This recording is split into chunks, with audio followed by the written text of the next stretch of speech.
Welcome to the Scienscope booth here at IPC Apex. I'm delighted to be joined by Danny Lumbreras. He's the sales manager, I believe. Yeah, national sales manager. National sales manager, that is, for the Scienscope range of equipment. Now, Danny, I think one of the unique things with Scienscope is that you are probably the only company in the component management space that manufactures all of your own equipment. All the systems, yeah. So we basically say we're one of the main manufacturers that manufacture all the component management system. So we have our smart racks, we have our incoming material stations, we have our component counters, and normally people are trying to buy them separately from different manufacturers. We're one company and we sell them all. Yeah, and obviously making all your own stuff, everything integrates easier and Correctly. better. Yeah, seamlessly. Right.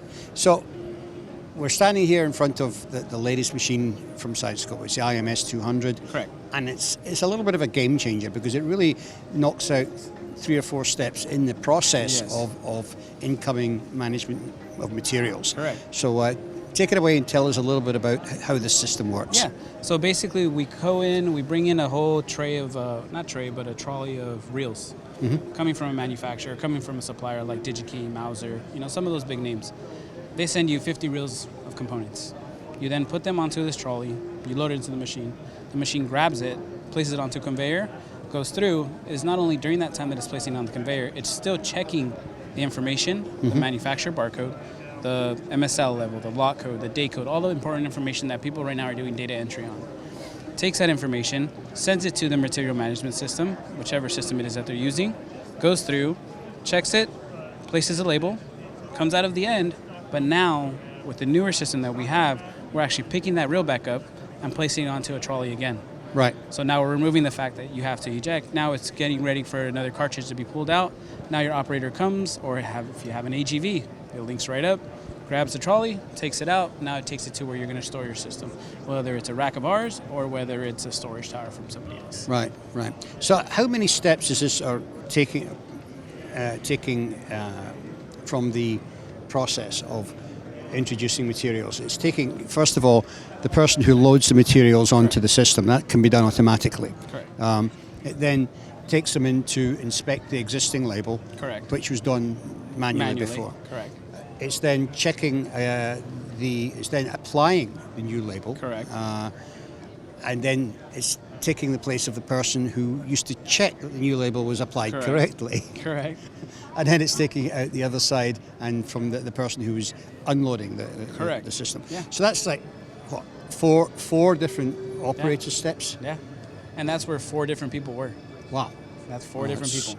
Quite incredible. Yeah. So, fairly straightforward job. So that frees these people up to go and do other things in the factory. It allows you to reallocate them to another, job or another location in the company. Right. Fabulous.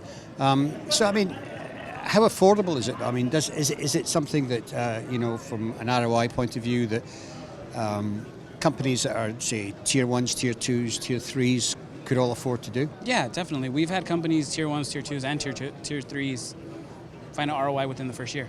Right. Yeah. Wow, that's incredible. Yeah.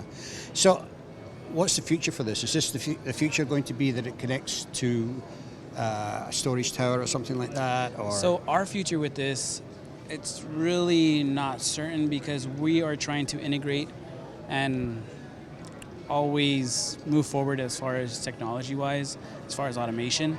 Currently, right now, we actually have a customer that's looking to add a component counter in the middle of this. Right. So essentially, now we're going to have the incoming material station plus another function of component counting. Right. So being all 3 in 1, just imagine how much that's going to remove from.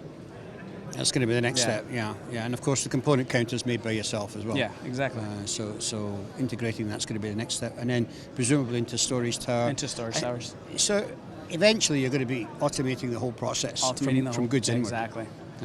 Which is huge, really. Exactly. Yeah. And we're the only ones, I believe, that we're going to have, again, all the systems to one.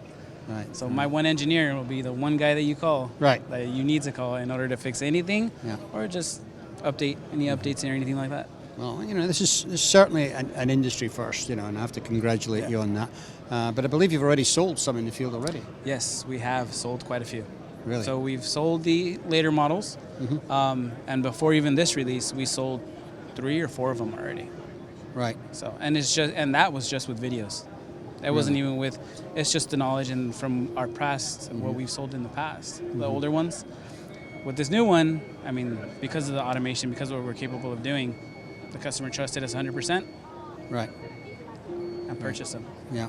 Yeah. Well, it certainly makes a lot of sense. It helps, as I say, to reduce the number of operators that can be then used for other things in the factory. And congratulations on that. So, thank you for showing it to us, and we'll look forward to seeing the next step, I'm sure.